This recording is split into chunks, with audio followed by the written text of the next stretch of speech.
Quinton, I have a proposal for you. Do you now? Something tells me you'll be asking more of me than a cask of Gotand gold. Go on then. Propose.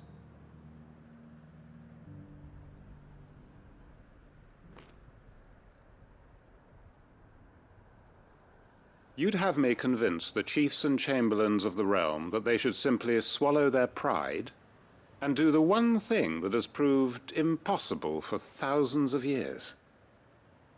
Was there anything else? Perhaps I can fetch you a meat pie as well. I know it's a lot to ask, but I can think of none better suited to the role. And you'd have me give up what little I have left to do it. I told you, Clive. The people of Lostwing are my family, and I cannot abandon them. You'll have to find someone else. I'm sorry to hear that. So am I. And why might that be? What he's asking. How's it any different to what you've done so far? They want you to speak for those who can't speak for themselves. That's what you do best. If it's the vineyard you're worried about, we'll see that the grapes are picked and the tons filled. You know we will. It's not that. Then what is it? You said yourself we're family. Don't you trust us? You know that's not what I'm... Then what are you saying? That only we are worth saving? Why turn your back on everyone else? You convinced us we could build new lives for ourselves, and if you can do that, who's to say you couldn't convince the entire realm? A stirring argument. I fear that any rejoinder I make might fall somewhat flat by comparison. So you'll join us? Where do you need me? Field Marshal Havel will want to speak with you in person. He's currently in Port Isolde. I can arrange for a party of Cursebreakers to accompany you there. That would be very much appreciated. I hear the roads are far from safe these days. Hopefully not for long. My uncle will want to know that his plan is taking shape.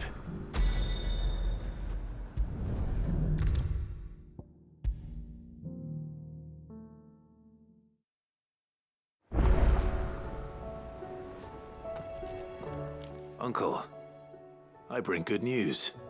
The Field Marshal has agreed to your plan. Ha! Of course he has. I didn't doubt you for a moment, dear boy. Rutherford is accompanying him back to your manor in Port Isolde as we speak. They will await your return there. As will one other. One other? Who, exactly?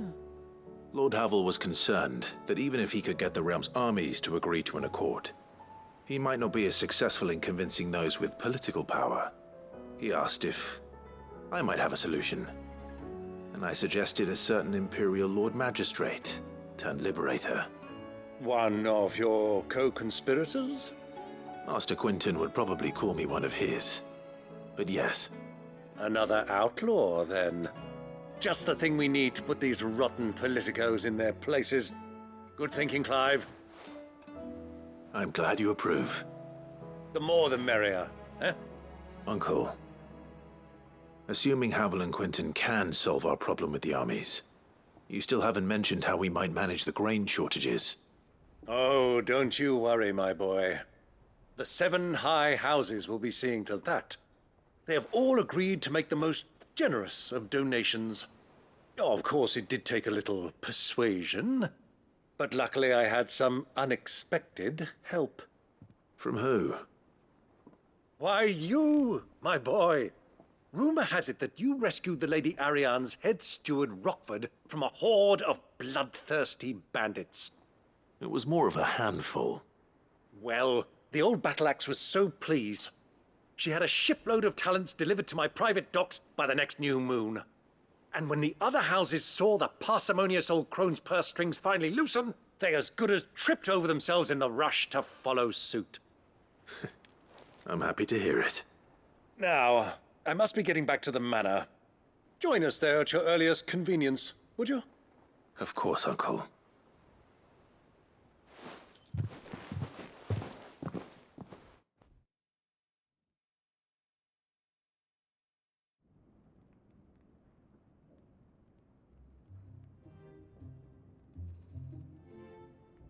And how, pray tell, will we get that grain to the capital if the roads are still overrun with Akashic?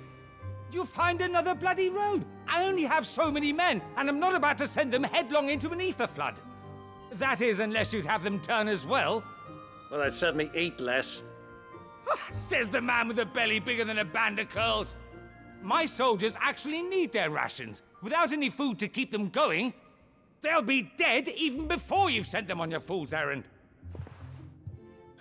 If I may, gentlemen, perhaps I might suggest an alternative approach. Though supply routes are indeed disrupted, there is no shortage of ships. Indeed, they bob away in every bay from here to Randalar, awaiting a safe haven. Allow them to make port and fill their bellies full of grain. And once those who crowd the cities are fed, ferry the displaced back to the countryside to work the fallow fields. But I'm sure that you wish to continue your discussion. Forgive the interruption. Two such firm friends as yourselves need no help from the likes of me. Rutherford spoke fondly of the great bond between you. Us? Friends? I can't stand the man. Clive, I'm beginning to question the quality of the company you keep. And what kind of company were you expecting him to keep? The man's a criminal. Criminal? How dare you? You are not fit to breathe the same air as this fine, upstanding young gentleman. Upstanding? He calls himself Sid the Bloody Outlaw! Once more onto the breach.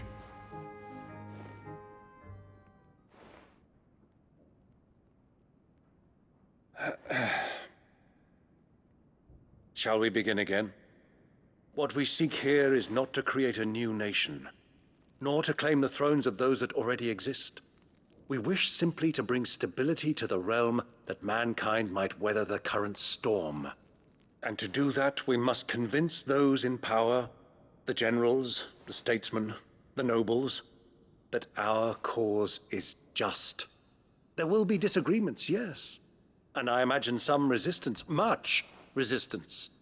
But we cannot let that deter us. If we show them the path, show them that we walk it ourselves, then I am confident they will follow.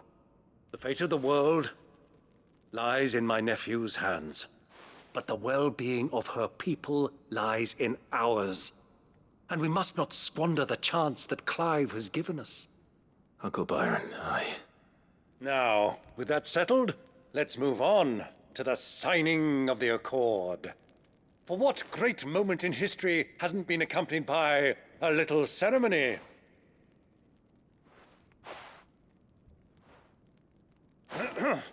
Citizens of Valisthea, I present to you the Triunity. Rutherford, Mike Will.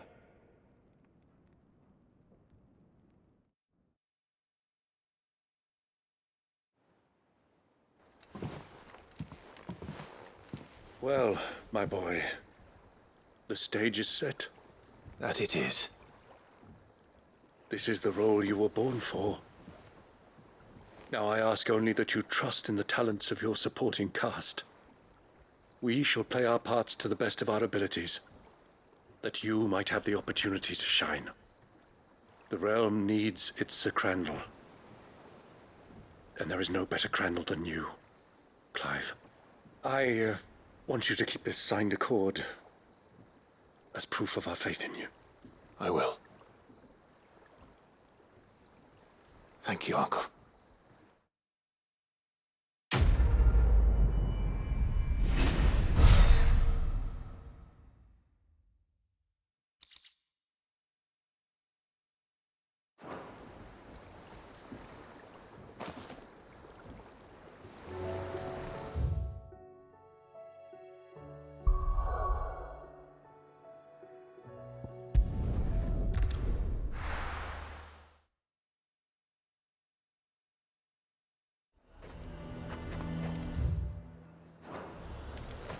A fortress? The garrison is threatening to pull their sentries from the markets if we don't cooperate. I would speak with this Duke. Saw the captain just now. Your town needs you.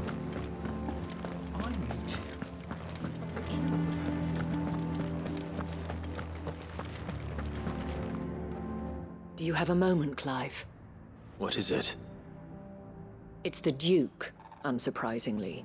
His Eminence has assumed full control of the garrison and put every able-bodied man to work on the fortifications. The town was left all but unguarded, so Philippe was compelled to form a citizens' watch to fill the void. And though my dear boys have been characteristically willing to assist him in this, they want for bodies. So I was wondering if you would lend them your strength, that the people of Northreach might sleep easier, if only for a few nights. Of course. Whatever you need. Thank you, Clive. What would I do without you? Philippe told me he had men stationed at... Where can I find the mistress of this establishment? Here, my lady. To whom do I have the pleasure of speaking? My name is Sabine, and it is my displeasure to be the daughter of the Duke of Oriflamme, who I understand is causing you and your town no small amount of trouble. I wish to speak to you about what might be done. Very well. Let us speak. I trust you'll forgive me, Clive. Absolutely. Our conversation can wait. Please, proceed. As you know, my father is a most overbearing and supercilious man, and I join you in objecting to his every action. Indeed, I owe you my thanks for continuing to argue against his reckless plans. Yet I fear he is not one to be swayed by reason. No. He must be made to face the consequences of his actions. And who would make him do this? I would. Myself and several other like-minded individuals. Were you to join us, we would surely have the strength to drive him from Northreach for good. Does that not seem a trifle... drastic? Drastic action is precisely what is called for. Unless you are content to see your people downtrodden and dispossessed. My father would have it that citizens exist only to serve the Empire. That they should be forced to make every sacrifice to ensure her revival. But he is wrong. It is not the people who must serve the Empire, but the Empire who must serve her people. He's always been like this. Scornful of the opinions of anyone he judged beneath him. But he cannot be allowed to ride roughshod over the common folk any longer. We must fight him. By all possible means.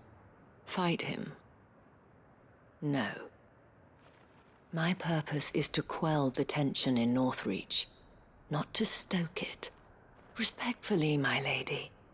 Our only chance of saving this town depends upon every one of us uniting against our common enemy. Your father and his followers included. While I understand your frustrations, I cling to the hope that he may yet be won round.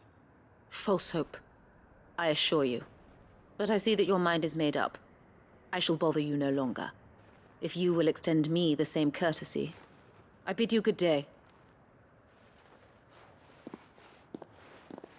She certainly has spirit. Indeed. But unfortunately for us, that spirit is only likely to harden the Duke's resolve, which may be enough to seal the fate of this town. Not that she cares. This is all about her and her father. Families. I'm sorry, where were we? Ah, yes. I was about to tell you of Philippe's plans for the town watch, but perhaps it's better that you heard them from him. I believe he's in the market, if you'd be so kind as to seek him out. Right away. It's just a pity I cannot join you. I'd like to see the two of you in action together.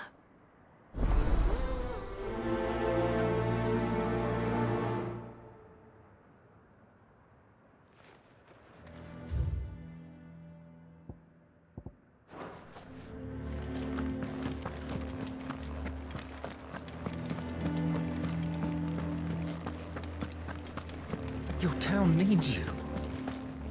I need you.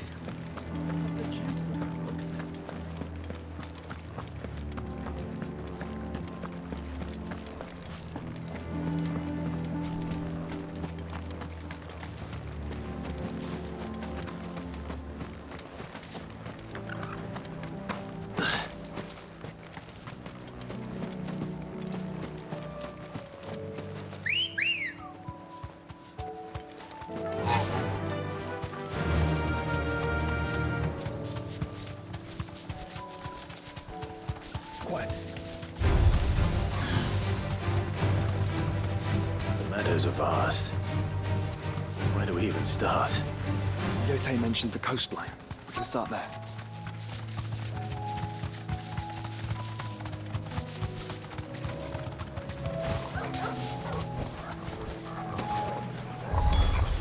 Look, brother. You see them?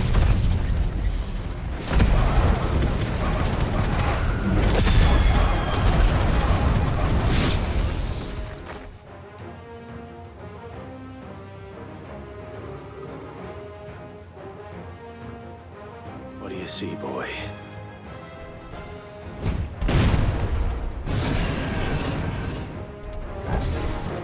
Let's hope this is the last one. Only one way to find out.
That was harder than I expected.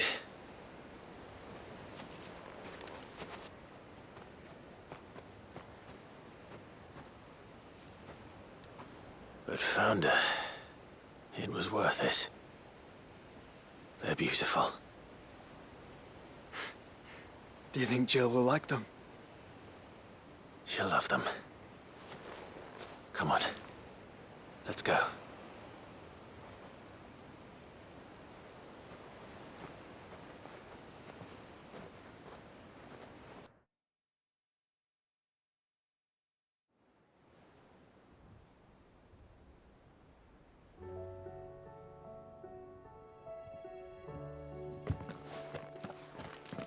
It appears my work is done.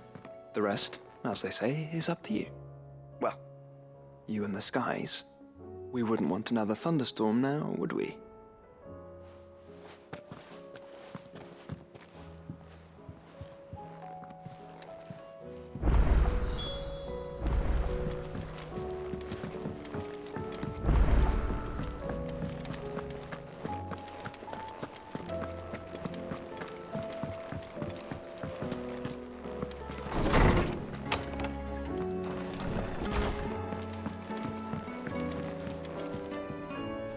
Jill, there's something I'd like to show you. There is? And where might this something be? It's, not here. Now, I know this is sudden, but how would you fancy a trip to Oriflamme?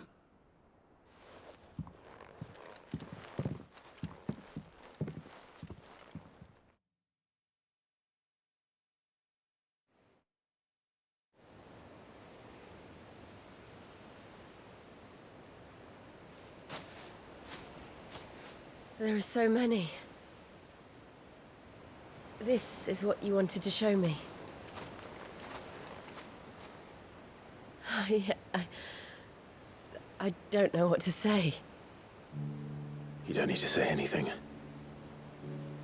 The smile on your face is enough. We've been worried about you, Joshua and I. Do you remember when I took you to Man's Hill? Or tried to? How could I forget? You saw me crying and thought a change of scenery might lift my spirits. In the end, it earned me a nasty cough and a stern scolding from your mother. But I felt wonderful nonetheless. I'm sorry. I had no idea what I was getting us both into. But I couldn't bear to see you like that. Before we left, my chambermaid told me she'd overheard your mother talking about my marriage prospects with some of the noblewomen at court. They were debating whether it would be more profitable to marry me off to one of the high houses instead of saving me for the ducal line. No one thought to ask me what I wanted. I was nothing to them. A pawn at best. I felt so trapped. So lonely. I didn't know. But I wasn't alone. You were there. Your hand in mine as we ran for those oaks. And I knew then, no matter what happened, I would be all right. I'll never forget that feeling.